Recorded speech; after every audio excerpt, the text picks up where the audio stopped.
Rising, everyone. Haven't done Manifesting Mondays in 2 weeks.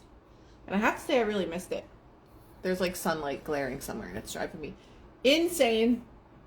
But hi, we're back. I haven't done a Manifesting Monday since my retreat. And now that I'm back, Robert, I need to talk to you after. Now that I'm back from my retreat, I am trying to just figure out the next manifestation of my life. And that manifestation is relocating to Mexico, which is exciting, but it's like we can make anything that we want happen, which is the whole reason why I do Manifesting Mondays. So, last night I was reading from Master the Mind from the Teachings of Neville. So, hang on. Let's get back to where I was. And the first thing that I want to say is, an assumption, though false, if persisted in, will harden into fact. So if we know that is to be true, Grand Rising, Hemp, if we know that to be true, not sure yet. An assumption, though false, if persistent in, will harden into fact. So anything, yes, bean patches. So anything that we persist in our thoughts will harden into fact. This is whether we know that we're doing this or we don't know that we're doing this, it happens. So the more that we think about something, whether it's good or bad, the easier it's just going to sink into the subconscious and then manifest into our reality. And I can say that with certainty from the last few weeks that I've had. I can say that with certainty just with my retreat alone, is that I truly manifested that into existence. I had no idea how that was going to come about. And it did. Beautifully, even better than I could have ever expected it to. So that just goes to show how powerful our thoughts are, that when we allow ourselves to have faith in the unseen world, allow ourselves to have faith in what is unseen in here, what is in our mind, that anything is possible. And that could be for the good or the bad. And that's what's tricky, and that's what really sucks. That if we persist in things that we don't want in our mind's eye, that is what comes to fruition, because that is what we believe. Focus, manifest whatever you want. And that's the truth. What we focus on grows, where our energy flows, right? Oh, tell David Wolf I said hi. I'm getting so distracted by the comments. But everything is already created in reality. The only thing that we have to do is tap into those realities. How?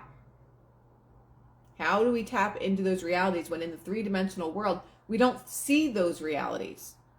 It's having the blind faith that it's going to happen. And most oftentimes, we don't believe things are going to happen. So what do? We lose the faith. We stay in that perpetual negative cycle of thought and thinking. And then we only manifest more of it, which is just that horrible cycle that you're saying, I'm trying to manifest a new reality,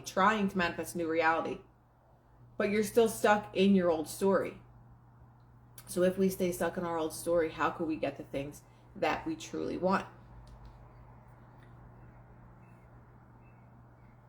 You are very blessed to be there.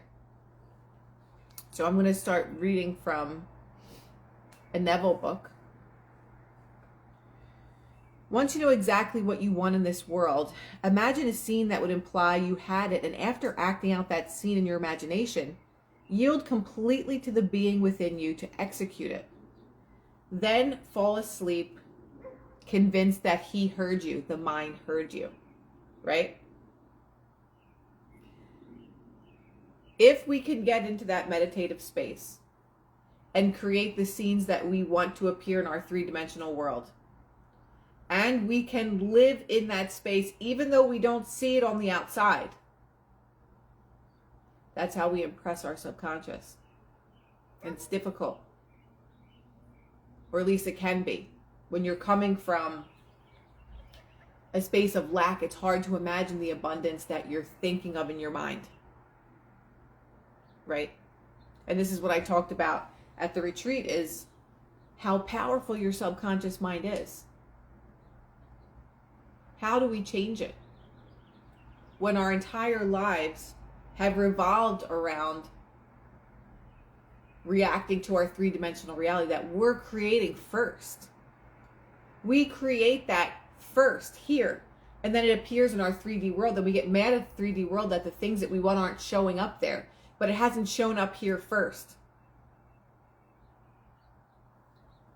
Therefore, I tell you, whatever you ask in prayer, believe that you have received it and it will be yours. And that's from Mark 11:24. What you ask for in prayer, believe that you have received it. And I'm still working on mastering these things. Because again, this is not easy stuff. But if you want to have a different life, and if you want to change your life, we have to work harder. And be willing to put that work in. Now remain loyal to that unseen reality and observe how a bridge of incidents takes place that leads you to your desire. So we've talked about bridge of incidents before. And if you haven't heard about the bridge of incidents, that is the events leading up to whatever your manifestation is. If it is not your end desired state, it is not the end. Even though the opposite of things can come up. And you might think, I knew that this was too good to be true. I knew that this wasn't going to happen for me. And you start to have doubts. You start to think that this whole thing is crazy and this is not the way that the world works. But if we read universal law, we understand these things. We understand that these bridge of incidents is literally if you're going from point A to point Z, all the other letters of the alphabet have to be in there. And our job is not to ask how we get to Z. It's just believing that we're going to get there. So these bridge of incidents that happen along the way, whether you see it as proof or whether you see it as a negative thing, pay attention to whatever they are. Even if they are not what you are desiring. Your old story still has to play out. There's still things from your past mindset that have to play out. Allow that to be your bridge of incidents. Exactly, Jim. And hi. The whole thing is finished and all you need to do is adjust to it and feel yourself there until it becomes natural. That is the most difficult part. Is feeling what you want to feel until it becomes natural. Does it ever become natural for you, or do you give up? Do you push it away? Do you say, I'll never have this, it's impossible? What do you do and how do you do it? Because if we're constantly in disbelief and we don't have faith in the unseen world, which is our mind and consciousness, we can't get what we want. And I'm still a work in progress in all of this. Have I manifested things very, very easily without question? But have other things been insanely difficult? Yes. It's still working on that reprogramming. It's still working on the belief system that we can have what we want, that we deserve to have what we want, right? All things exist in the human imagination, and that's a quote by William Blake. The imagination must be used consciously and deliberately in order to dwell in the desired state. So how many of us use our mind deliberately? Or how many of us just allow thoughts to just run through our mind like wild animals all day long. We have no control over them. They taught us we are limited. And that's the truth. That is the teaching, is that we're limited beings. And that we need something outside of ourselves to save us. And that's another completely different story. But are we thinking deliberately? For all my life, I didn't think deliberately. There were some times I would use manifestation and I'd be like, oh, whatever. I would just use it sometimes and it would work for me. And then I'd forget about it. But now, today, the last year of my life, I try as much as I can to think consciously. Because if I know and realize that my thoughts create everything that's happening in my life, am I more aware? Yes. Sometimes do I allow my thoughts to get the best of me? Absolutely. I allow my thoughts to ruin my day at times. And then I try to think about, how am I going to get myself out of this state of being? And usually that's meditation. When I go into meditation, when I go into the state of the wish fulfilled, then I get out of it. Julie says, I'm a work in progress with my thoughts and manifesting. I don't think we ever get done doing the work. I just think it gets easier. And I know that from personal experience. It gets easier. But there are some things that are constantly going to be triggers. And those are the things that we have to work on most. It does not matter at the moment that external facts deny the truth of your assumption. If you persist in your assumption, it will become fact. Hemp says, I manifested a shoe contract and it's coming. Hemp, I'll be your biggest supporter. It doesn't matter at the moment that your external facts deny the truth of your assumption issue. If you persist in it, it will become fact. I've seen this happen over and over again. And yet there's still times where I will deny the things that I want because I don't believe that I can have them. So there's certain things that we look at as very easy to manifest, and there's other things that we look at as very difficult. And no matter how we look at them, that's how they're going to show up. If you think that one situation is extremely difficult for you, it's going to be difficult for you to manifest. But just like manifesting my car, I manifested it overnight. I had no doubt that I was going to have it. And I got it. Thank you. But other things we look at as more difficult to manifest. And that's what they become. It is not what you want that you attract. You attract what you believe to be true. And that's a quote by Neville Goddard. So again, it is not what you want that you attract. You attract what you believe to be true. What is it that we're believing to be true about our reality? That's the question. Because whatever you believe to be true about the reality that you are trying to create is what is going to show up in your reality. It's not what you want. It's what you believe that's already true. Yes, it's a really good quote. It is not what you want that you attract what you believe to be true. The world was constructed in the mind's eye out of things unseen by the mortal eye and made alive by faith. So again, the world was constructed in your mind's eye. Our entire world, me personally and anybody that's watching, our world was created in our mind first.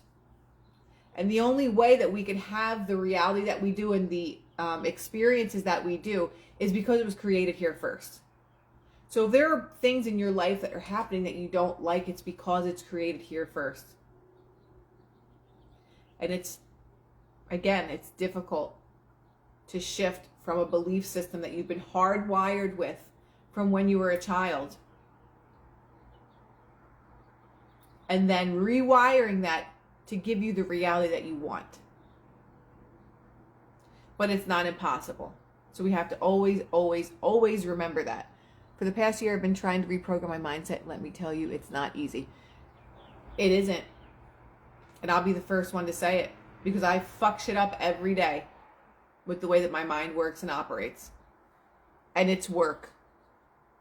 But is it work that is worth it? Absolutely. If we want the life that we truly desire, then we have to be willing to put in the work like it's our full-time job. Eternity exists and all things in eternity, independent of the creative act, which is the assumption of unseen reality and loyalty to its assemblance. So we have to be loyal to its assemblance and how we have to wait for things. We don't get things when we want them. Although I'd like to. Why is this not happening? How long is this going to take? Are those phrases me having faith in an unseen world? They're not, and I still do it all the time. The battle of the mind is one of the greatest battles you'll ever fight. Look how hard that no complaining week was that we did together. And we should do another one. We should do another one, another week of no complaining, and start today. In spite of denial by your senses and reason, if you will be faithful to your unseen assumption, it will externalize itself. It's so hard, but if you remain faithful to the things that you truly want and desire, and you could see them in your mind, and you could feel them in every vivid detail, it's going to come into your reality as the reality.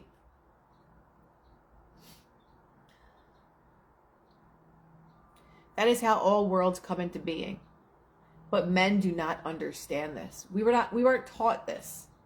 We have no idea how our world really operates. And if we did understand this, we would know the power that is truly within every single one of us.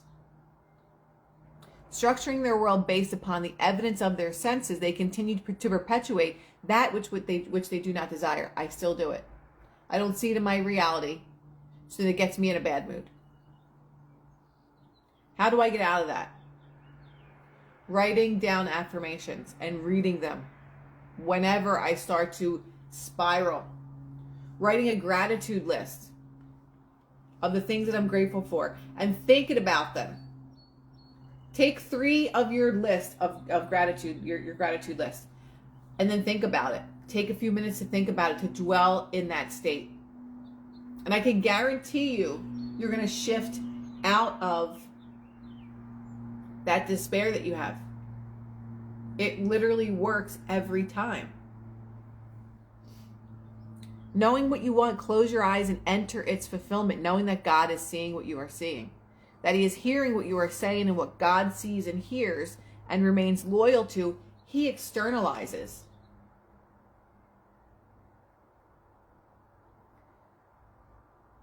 What God sees and hears and remains loyal to, He externalizes. So if we remain loyal to the things that we want, the desires that we want, God will make them a reality. But if we keep going back and forth and we have this beautiful meditation and it's absolutely amazing, and you spend an hour meditating, or you spend 25 minutes doing affirmations, and then 10 minutes later, you're back to your negative mindset, those negative thoughts are going to outweigh all the good work that you just did. Why? Because that's your true belief system. And until you rewire that, until those thoughts barely come up to the surface, that's when you know that your computer has been rewired. That's when you know that you have different computer games to play instead of the one that was driving our entire life based on the things that we heard as children growing up. Which part can't you get around? Explain. Whether you imagine something or not, it already exists in the unseen. All you have to do is imagine it and remain loyal to it by resting in the new state of being. However, many base their opportunities purely on what they see around them. And that's one of the most difficult things. It's like, well, I don't see this in my 3-dimensional reality, so how could it possibly be true? Everything is already created. The love that we desire is created. The amount of abundance that we desire is already created. The amazing job already exists. The amazing restaurant you want to go to, the beautiful home that you want to have, being the best at what you do, all these things, they already exist. It's just about tapping into them for one, But living in that state that you have that feeling already of what it feels like. Very difficult when it's been years. It is. That's why it's a full-time job. Because all of our lives we've been living a certain way with the programming that we've been given from childhood. And to undo that seems impossible, but it's not. Take them in little tiny pieces, bit by bit. But if we believe that it's going to be difficult, then it's going to be. If we're saying, yeah, but it takes, it's been years since I've been this way. No shit, we've all been like this for our entire lives, unless you've been actively working on it for a really long time. But if you're saying, oh, it's been years and it's really going to take a lot, you're manifesting that also into your existence.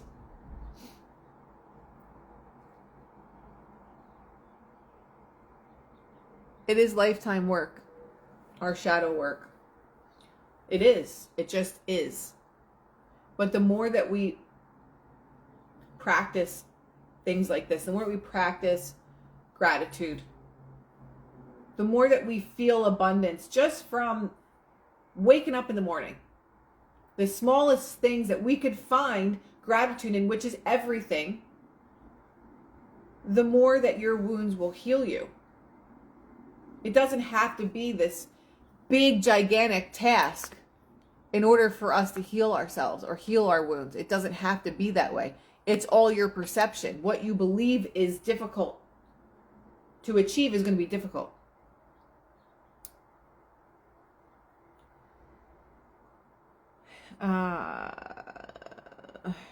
Trust in your imagination above all things. This is where your true power lies. If we understood how powerful our imagination is, we wouldn't question anything in life. And I realize how powerful it is, and it's still difficult, but it doesn't mean that I'm not going to actively work on this because it's hard. So we are never truly healed. I think it's just always a journey, because I think there's always going to be challenges in life. I don't know that we'll never be healed, but if you're working on it all the time, I think it's just a journey. It's a journey that we get to go on consciously. Most people never want to heal. It's too much work for them. They don't want to face themselves. They run away from things. And there's still things that I run away from myself. But it's actively working on the things that are my triggers that are going to help me get to the point where I can heal certain things. And other things might be a lifelong work for me and for anybody. It's like we come back into our lifetimes or each lifetime to learn a different lesson. So are we always on a healing journey? Probably. Aztec Supreme says you got to have courage. And a lot of people don't have the courage to face themselves. So how can you manifest what you want when you don't even feel good about knowing exactly who you are and what you've been through and facing that so that you can move past the blocks that we have? That's a question.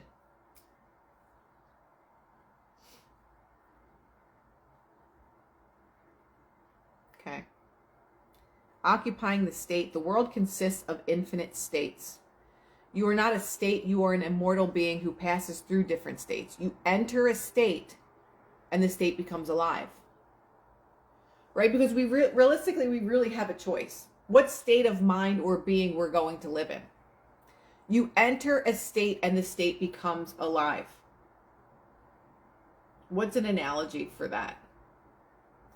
All I can think of is being in like a room of a maze. And every time you walk into a room, a light comes on. And when you leave the room, the light goes off. So if we enter in a state, that room becomes alive. That room, the light turns on. And that's like our mind. If we walk into a state of mind that something bad's going to happen to me today, I'm never going to get picked for this job. You're entering that state. And until you turn the light off of that state, you're going to live in the space of perpetual negativity because that's where you're choosing to live. So therefore, you're not to blame if you enter a state unwittingly and it is a horrible state. You have to express the contents of that state. If you enter the state of poverty, You have to experience poverty. If you remain in it, you must go and drink that to the very last drop. If you go into any state and remain in that state, you're going to have to drink everything to the last drop. But you can get out of that state.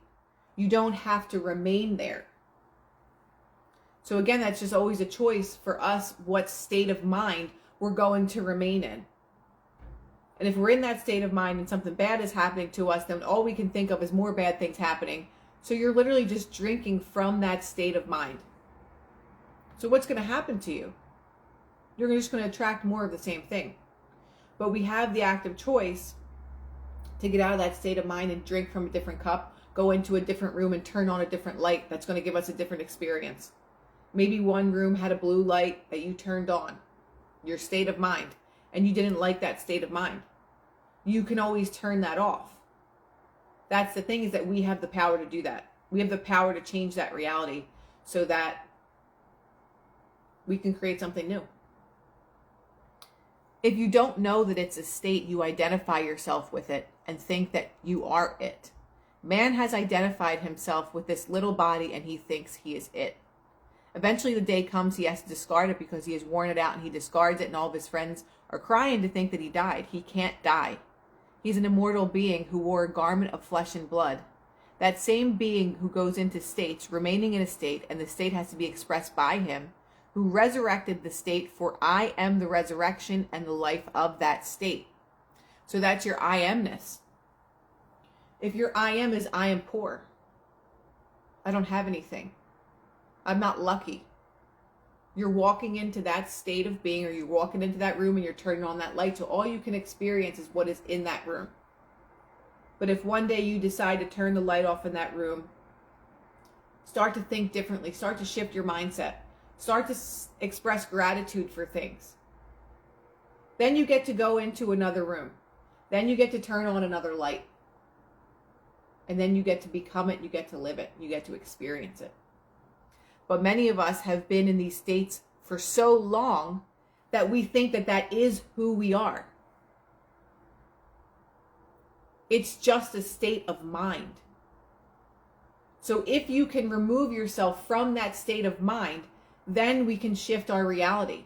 But if we sit there and think that that state of mind is just who we are, and it's just the cards that we were dealt in life, and I'm just unlucky, and I don't have, luck in love or finances or whatever it is that you desire, you live that state your whole life. I mean, how many people know someone that all they do is complain?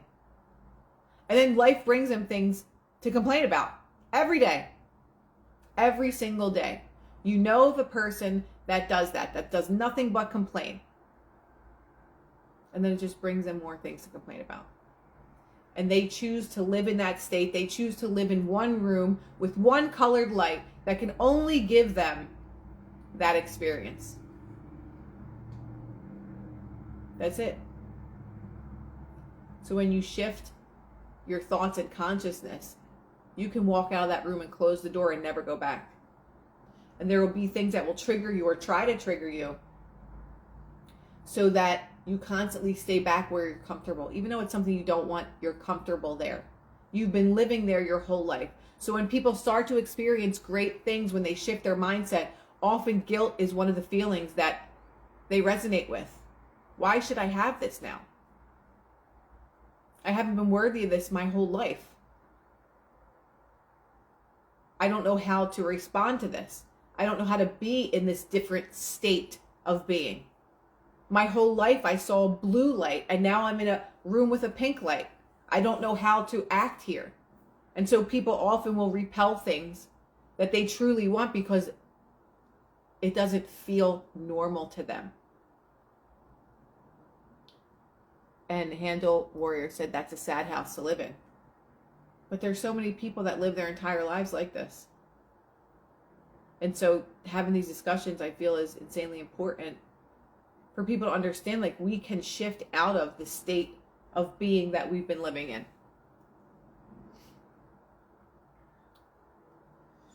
Now you can change an individual with or without his consent if you so desire. Move yourself out of one state to the other state.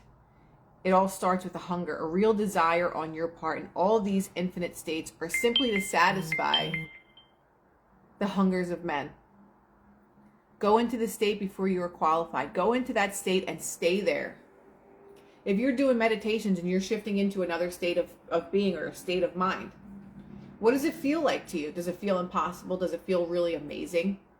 Most times when you do meditations and you're thinking of your end, whatever that is, whether it's an amazing job, an amazing relationship, home, experience, whatever it is, what does it feel like?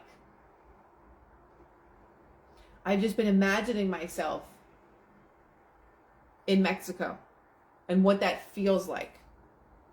And since I was there, now I know what it feels like.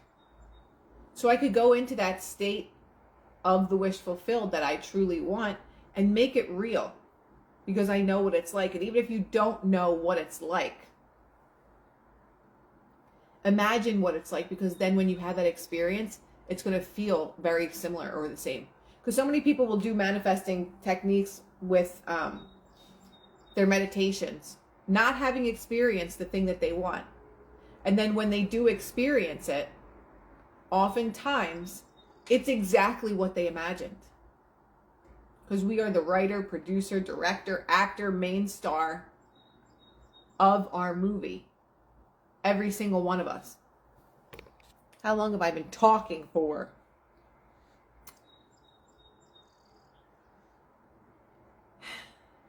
It was real when I occupied it in my imagination. That's when it was real. We exist in these bodies. We live in our imaginations. For our imaginations, these are the only realities. Imagination is God, the divine body, Jesus. Neville spoke of how we are all immortal beings who pass through different states, and in doing so change our individual worlds and experiences. Everyone is forgiven everything they have ever done or will ever do, as it is God who has created these states. People do not know this, and so condemn the person when they have done something considered wrong, when in fact they are merely acting out the state that they have entered. So when we do want to blame somebody else for the way that things are unfolding, it is in fact a mirror. And I know that that makes us have to be accountable for all the things that happen in our lives. So that makes it difficult. It's always easier to blame somebody else for the way that you feel or the things that you're experiencing. But another quote of Neville Goddard is, everyone is you pushed out. Someone or something can only react to you in the way that you feel about it. And that is the truth. The occupant of the rich state does not differ from the occupant of the poor state. One is not better than the other in the eyes of God. All are acquitted, as they are only expressing a state and are unable to do otherwise. Divine acquittal is justification. Glorification follows, which is the gift of God himself to you. God gives you the kingdom, which is not a realm, but a character. God gives you the kingdom, which is not a realm, but a character. Our kingdom can be anything, because a kingdom isn't specific. You can't say this is what the kingdom of God looks like. If in our imagination, to one person, a kingdom is being with all animals and being happy. To someone else, it's having all these jewels and diamonds and riches. God gives you the kingdom, which is not a realm, but a character. You do not earn it. It is an unmerited gift, and the gift is nothing less than God himself.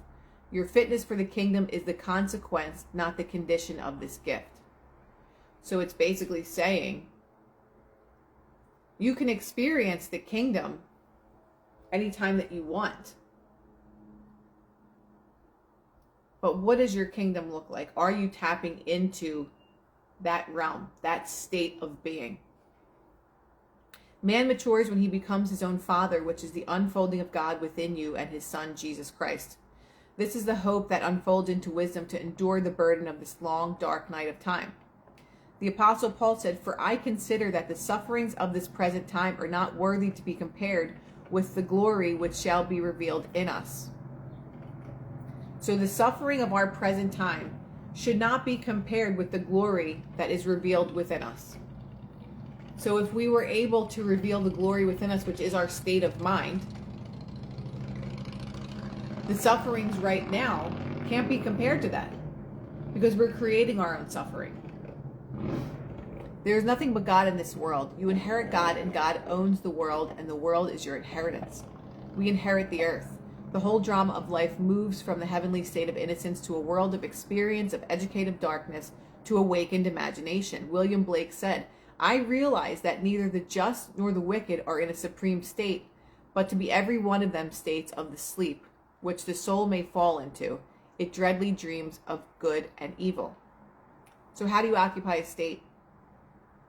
By changing your concept of self, by asking yourself, how would you feel, what would you see, hear, touch, taste, and smell, and how would you move if you had these things? Contemplate the state, because the moment you contemplate it, you become the very thing you are imagining. Write your own script and act it out in your imagination. So I think that is a lot for today, and switching states, occupying the state of the wish fulfilled and living there as much as you possibly can. It's powerful stuff and it's difficult, but it is not impossible. I'm in the process every day of creating the reality that I want, and I know exactly what I want. Your imagination is your best friend or your worst enemy. The good part is that we get to choose. I'm reading from